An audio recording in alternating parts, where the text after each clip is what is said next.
సామాన్యుడిగా వచ్చి అసామాన్యుడిగా ఢిల్లీలో 10 సంవత్సరాలకు పైగా అధికారంలో ఉన్న అరవింద్ కేజ్రీవాల్ ఆమ్ ఆద్మీ పార్టీ ఈ ఎలక్షన్లో ఓటమి పాలైంది. ఈ ఎలక్షన్లో బీజేపీ 48 సీట్లు గెలుచుకొని భారీ విజయం సాధించింది. ఆల్మోస్ట్ 27 సంవత్సరాల తర్వాత బీజేపీ ఢిల్లీలో విజయం సాధించింది.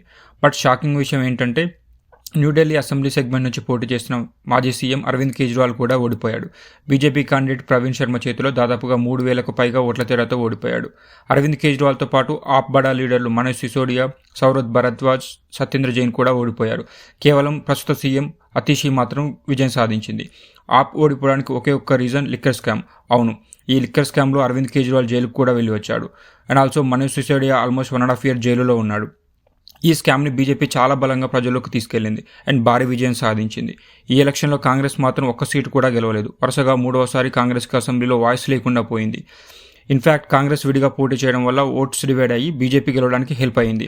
ఇక్కడ ఇంట్రెస్టింగ్ అప్డేట్ ఏంటంటే అరవింద్ కేజ్రీవాల్ మీద గెలిచిన BJP candidate Praveen Sharma CM రేసులో ఉన్నాడు.